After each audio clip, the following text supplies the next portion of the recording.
रोंबा एप्पा मेरू के मीनिंग खूब गर्मी आहे बाळा. Oh my God. No no no.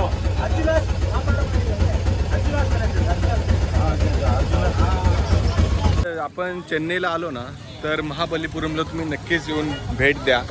काही अशा प्रकारचा तिकीट तुम्हाला मिळतो आणि त्याची किंमत आहे फक्त 5 रुपये. 40 रुपये मी इथं. अरे AC पास. ओके. तर 40 रुपये काहीतरी किंमत आहे त्या एका तिकिटाची आणि तुम्हाला इथे मम्मलापुरम यांच्या लँग्वेजमध्ये म्हणतात आणि आपण त्याला महाबलीपुरम म्हणतो. तर तुम्हाला आता दाखवतो मी काय आहे ते कसं आहे ते आपण पाहूया.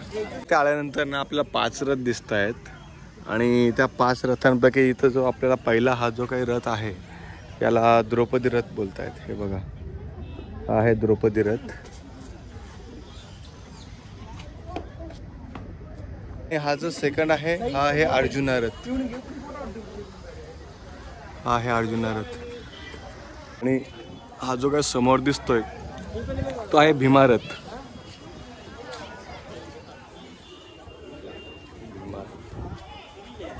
आणि आमचा मयुरेश. मयुरेश कसं आहे? ऊन भरपूर आहे ना.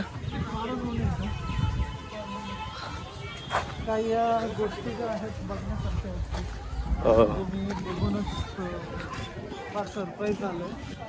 त्या काही एवढे असे ऐतिहासिक गोष्टी आता आपल्याला बघायला भेटतात फारच सुंदर आहे. धर्मराज रथ. आता जो समोर बघताना हा नकुल सहदेव रथ. हा नकुल सहदेव रथ हा सर्वात मोठा आहे. हा भीमा रथ सर्वात मोठा आहे. हा मी तुम्हाला दाखवला.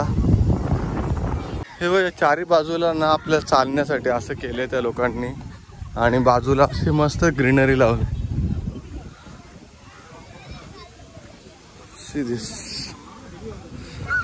आणि अशी 5 ठिकाणं आहेत. आता तर आपण पहिल्याच ठिकाणी आहोत. अजून अशा 4 ठिकाणी जायचं आहे आणि तिकीट पण रिजनेबल आहे. 40 रुपये 5 ठिकाणांचे. आणि ते कसं याल तर आम्ही इथून ऑटो केले. तुम्हाला कुठेही जा ऑटोवाला मिळून जातो. सकाळी आलात तर काय 300-400 घेतात पण आम्ही पीक टाईमला आहेत. आम्ही काहीतरी दुपारी 2-3च्या सुमारास आलो आहे त्यामुळे आमचे 600 रुपये घेतलेत त्या लोकांनी 6 जणांचे. म्हणजे पर पर्सन आम्हाला 100 पडले. हे बघा आतमध्ये ना असं कोरीव काम केलेलं आहे.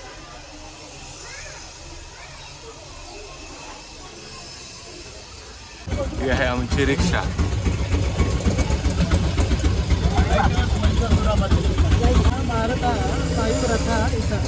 ओके.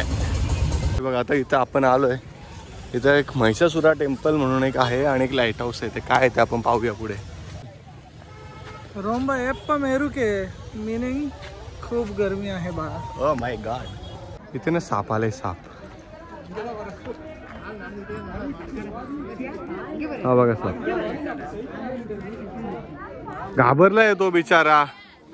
हे बघा महिषासुर मर्दिनी टेम्पल हा आहे. हा बघा हा आहे लाईट हाऊस.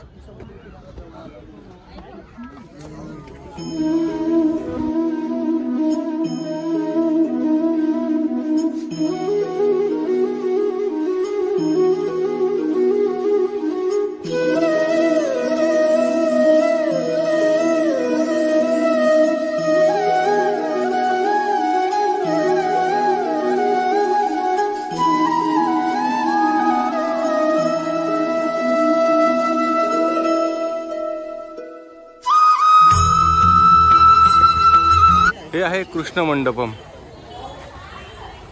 आणि 5 पांडवांच्या नावाने सुद्धा ओळखलं जातं.